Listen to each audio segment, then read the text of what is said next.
गुरुमुखो, सब संत महापुरुषों का एक ही कहना है कि उस परम पिता परमेश्वर का साम्राज्य अपने ही अंदर है। अगर साम्राज्य अंदर है तो निश्चय ही साम्राज्य के मालिक परमात्मा का निवास भी अंदर ही होगा। इसलिए हे मनुष्य, हे जीव, अपने अंदर की खोज करो। अब प्रश्न उठता है कि इस महल के 10वें द्वार तक कैसे पहुंचा जाए, जहां उस कुल मालिक का वास है, जहां उसके नूर की अमग ज्योति जल रही है। उत्तर स्पष्ट है कि पहले उसकी खोज की जाए जिसे उस महल के मार्ग का भेद मालूम हो। वह पथ प्रदर्शक ही उस अंदर के मार्ग के रहस्य के जानकार है। यह पद प्रदर्शक समय के पूर्ण संत सद्गुरु ही होते हैं, जिन्हें हम महान विभूतियां भी कह सकते हैं। कुंजी सद्गुरु के हाथों में है। परमात्मा की बादशाही जो तुम्हारे अंदर है, बिना सद्गुरु के अमग्य है। यह अनादि नियम परमात्मा के द्वारा ही नियत किया गया है। महापुरुषों द्वारा बताया गया संत मत एक बहुत ही सहज मार्ग है। बालक, युवा अवस्था, वृद्ध, कोई भी जाति धर्म का हो, सद्गुरु द्वारा बताए गए मार्ग का अनुगमन सरलता से कर सकता है। संसार का त्याग अथवा संसार के कार्य व्यवहार का पूर्ण परित्याग अनिवार्य नहीं है। कृपा निधान भक्तवत्सल सद्गुरु जीव को उस अलौकिक नाम या शब्द की बख्शीश कर देते हैं जिसका सुमरन जीव को करना है। श्री सद्गुरुदेव जी ने जीवन के चरम लक्ष्य की प्राप्ति के लिए 5 नियम निर्धारित कर दिए हैं। श्री आरती पूजा, निष्काम सेवा, सत्संग, भजन अभ्यास और श्री दर्शन। अपने जीवन को इन्हीं 5 नियमों के चिंतन में लगाना है। इससे ही आत्मा की प्यास बुझती है। मनुष्य आत्म तृप्त हो जाता है। संसार के कार्य व्यवहार करते हुए जीवात्मा सर्वदा नाम के सुमरन का अभ्यास कर सकती है। करुणा सागर पूर्ण सद्गुरु के बख्शे शब्द द्वारा जन्म जन्म से बिछड़ी आत्मा पुनः परमात्मा में विलीन हो जाती है। नाम से अटूट रूहानी संबंध जुड़ जाता है। जब सुरती शब्द में एकाग्रता से स्थित होती है तो जीव तथा ब्रह्म, आराधक तथा आराध्य, भक्त तथा भगवान का मिलन होता है। आत्म चेतना में जागृति आती है। वह आत्मा निता में विलय हो जाती है। आंतरिक धुन से विभोर आत्मा उच्चतम नित्य आनंद व सुख प्राप्त करती है। आत्म तत्व की खोज के महत्व का प्रकाश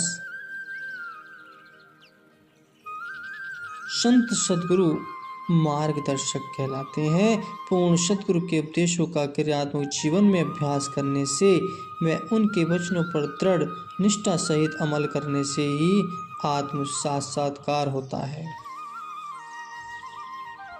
हमारी आत्मा अजर अमर अजन्मा है। उस महासमुद्र की एक बूंद है।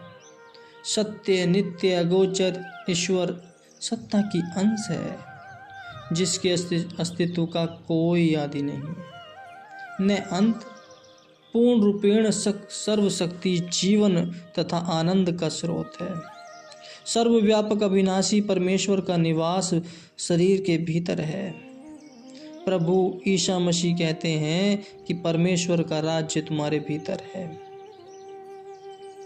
गुरुवाणी में कहा गया है कि आत्ममही राम राममही आत्म, जिनसे गुरु विचारा। कि जीवात्मा और परमात्मा का संबंध भी अद्भुत है। जैसे जीवात्मा हमारे अंदर है और उसी तरह परमात्मा भी है। लेकिन कितने आश्चर्य की बात है कि दोनों एक साथ रहते हैं, फिर भी आत्मा परमात्मा को नहीं पहचानती। यह विचारने योग्य बात है कि आत्मा व परमात्मा दोनों एक ही घर में मनुष्य शरीर में निवास करते हैं। जीवात्मा उसी परमात्मा की अंश है। जैसे समुद्र और लहरें, सूर्य व किरणें एक दूसरे से अभिन्न हैं, परमात्मा सदैव हमारे साथ है और हमारे भीतर है। वह हम में पूर्णतः प्राप्त है। एक शिष्य ने एक बार अपने सद्गुरु से प्रश्न किया, गुरुदेव, आत्मा तो अनंत है, सर्वशक्तिमान है, फिर किस प्रकार हमारी आत्मा जो आत्म सूक्ष्म है उसमें परमात्मा विद्यमान है? तो करुणा सदन सद्गुरु ने कहा, प्रेमी, जरा जाओ मेरे लोटे में गंगा जल लेके आओ। शिष्य तुरंत ही गया और लोटा गंगा जल से भरकर ले आया। उसने वह लोटा अपने गुरुदेव के हाथों में दे दिया। गुरुदेव ने पूछा, मैंने तो तुम्हें कहा था गंगा जल लेके आना है। नम्रतापूर्वक शिष्य ने उत्तर दिया, गुरुदेव, मैं गंगा जल ही लेकर आया हूँ। गुरुदेव ने किंचित क्रोध स्वर में कहा, यह गंगा जल कैसे हो सकता है? शिष्य ने फिर उत्तर दिया, गुरुदेव, मैं गंगा नदी में से ही लेकर आया हूँ। गुरुदेव ने संदेहपूर्वक कहा, तुम कह रहे हो कि यह गंगा जल है, किंतु गंगा नदी में तो लोग स्नान कर रहे होते हैं, जल में मछलियां आदि तैरती हैं, इत्यादि इत्यादि की यह गंगा जल कैसे हुआ? शिष्य ने उत्तर दिया, गुरुदेव, गंगा जल तो मैं एक छोटे से बर्तन में लाया हूँ। इस परिमित पात्र में सब कुछ किस प्रकार दृष्टिगोचर हो सकता है? सद्गुरु के सारगर्भित शब्दों से शिष्य की अज्ञानता का निवारण किया। तुम सत्य कह रहे हो, जीवात्मा भी ठीक इसी प्रकार मानव देह में परिमित है, किंतु उसी ईश्वरीय सत्ता की अंश है। जिस प्रकार यह जल जब तक तुम नदी में वापस डालोगे तो वह गंगा की धारा में एक रूप हो जाएगा, उसी प्रकार आत्मा अपने अंशी परमात्मा में विलीन हो जाएगी। आत्मा दिव्य समुद्र परमात्मा की अंश है, शुद्ध, स्वच्छ, एक निर्मल है, लेकिन शरीर धारण करने के कारण तथा मन व इंद्रियों के संपर्क में आने के कारण इस पर मैल की अनगिनत परतें चढ़ गई हैं। केवल जब इंसान को पूर्ण सद्गुरु की शरण प्राप्त हो जाती है और वह उसके बताए हुए नाम उपदेश का अभ्यास करता है तो उसका अंत कारण शुद्ध व निर्मल हो जाता है। बादल निर्मल जल से ओतप्रोत हैं, किंतु वही जल जब वर्षा के रूप में पृथ्वी पर पड़ता है तो मिट्टी से मिलकर दूषित हो जाता है। जब दिव्यमान सूर्य की तेज किरणें इस पर पड़ती हैं तो जीवन अलग होकर, मिट्टी से अलग होकर वाष्प के रूप में ऊपर उठकर बादलों से फिर निज तत्व में विलीन हो जाता है। ठीक इसी प्रकार जीव जब पूर्ण सद्गुरु की शरण में सच्चे नाम की दीक्षा प्राप्त करता है तो विषयों से विरक्त होकर शुद्ध एवं निर्मल हो जाता है। नाम के अभ्यास से आत्म निज स्वरूप में प्रकाशित होती है और अपने मूल स्रोत परमात्मा से मिलने के लिए आतुर होती है। आत्मा जो कि नाशवान मानव शरीर में रहती है, वह अविनाशी, अनंत तथा निर्विकार है। यह शरीर से पहले भी थी और असंख्य जन्म मरण के चक्र में भी रहेगी। इसका क्रम इंद्रधनुष के 7 रंगों तक ही सीमित नहीं, अपितु उससे भी बहुत परे है। यह इस सिद्धांत को पुष्ट करती है कि आत्मा का भूत भी अनंत है और भविष्य भी अनंत है। केवल बीज की अवस्था में आत्म शरीर धारण करती है। आत्मा का कभी नाश नहीं होता, केवल इसका शारीरिक आकार बदलता है। सूक्ष्म आत्मा बार बार नया शरीर धारण करती है। आत्मा जब तक निज स्वरूप की पहचान नहीं कर लेती, तब तक जन्म मरण के दुखों से पीड़ित नहीं रहती। निज स्वरूप का ज्ञान की आत्मा अजन्मा है, नित्य है, दिव्यमान चेतना है, यह जानने के बाद भी मायावी भ्रम मिटता है। और आत्मा सत्य चित आनंद है।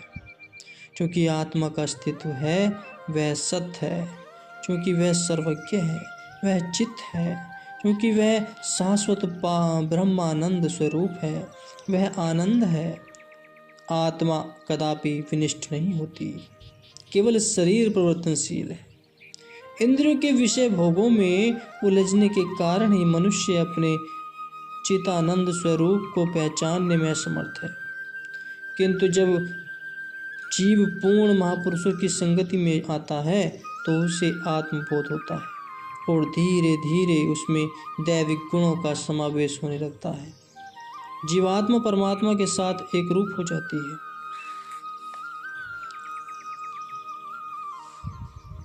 तो गुरुमुखो, अब प्रश्न यह उठता है कि क्या आत्मा सब में एक है या हर प्राणी में अलग अलग है? हमारा भ्रम है कि आत्मा अलग अलग है। सूर्य का प्रतिबिंब समुद्र, नदी, लहर, तालाब आदि में अलग अलग है। शीशे या जल में भी भिन्न है। क्या इसका अर्थ है कि सूर्य अनेक है? कदापि नहीं, सूर्य तो एक ही है। इसी प्रकार भिन्न भिन्न जीवात्मा उसी एक परमात्मा की अंश है, जो जीवों की विभिन्नता के कारण हमें विभिन्न दृष्टिगोचर होती है। किंतु जब साधक इस एक तत्व भाव में स्थित हो जाता है तो उसे प्रत्येक में अपनी आत्मा के ही दर्शन होते हैं। जब जीवात्मा को इस सर्वोच्च स्थिति की प्राप्ति होती है, तब उसे नित्य सर्वव्यापी सर्वशक्तिमान सर्वज्ञ परमात्मा के दर्शन होते हैं। फिर जीव संसार की समस्त मोह माया तथा कर्म बंधनों से मुक्त हो जाता है। सभी प्रकार की चिंताओं व दुखों से ऊपर उठ जाता है। तब वह सभी प्राणियों में अपनी आत्मा को देखता है और अपनी आत्मा में सभी प्राणियों को देखता है। माया अथवा अज्ञानता के कारण शुद्ध आत्मा ढक जाती है। मनुष्य माया में भटक जाता है। ऐसी अवस्था में मनुष्य जब पूर्ण सद्गुरु की शरण में जाता है, जो कि स्वयं मुक्त है, तब वह शुद्ध सत्य चित आनंद स्वरूप आत्मा का साक्षात्कार करता है। शुद्ध व पवित्र हृदय सभी प्रकार की इंद्रिय की इच्छाओं व सुखों से निवृत्त हो जाता है और वह आवरण अथवा पर्दा दूर हो जाता है, जिसने उससे शुद्ध स्वरूप आत्मा को छिपा रखा था। गुब्बारे की आकाश में उड़ने की प्रवृत्ति है, किंतु उसे धागे से बांध कर रखोगे तो उसकी उड़ान सीमित रहेगी। गुब्बारे के धागे को खोल दो तो वह आकाश में ऊंचा उड़ने लगेगा। इसी प्रकार आत्मा मन माया की जंजीरों से बंधी होने के कारण उन्मुक्त रूप से विचरण नहीं कर सकती। इसलिए वह अपने जीवन के सर्वोच्च लक्ष्य अमरता को प्राप्त करने में असमर्थ है। लेकिन जब वह सद्गुरु के बख्शे नाम का सत्य अभ्यास करता है तो उसके मोहमाया के बंधन की क्षीण हो जाते हैं और चेतन आत्मा अपने अंशी परमात्मा से मिलकर एक रूप हो जाती है। परमात्मा आत्मा तथा जगत के विषय में उपनिषदों में लिखा है, जैसी मकड़ी जाल बुनती है और स्वयं ही उसमें फंस जाती है। जैसे धरती पर जड़ी बूटी स्वयं ही पैदा होती है, जैसे मनुष्य के शरीर पर बाल निकलते रहते हैं, वैसे ही अविनाशी शाश्वत तत्व परमात्मा की सृष्टि की व्युत्पत्ति होती है। सभी में आत्मा समान रूप से व्याप्त है। गुरुमुख।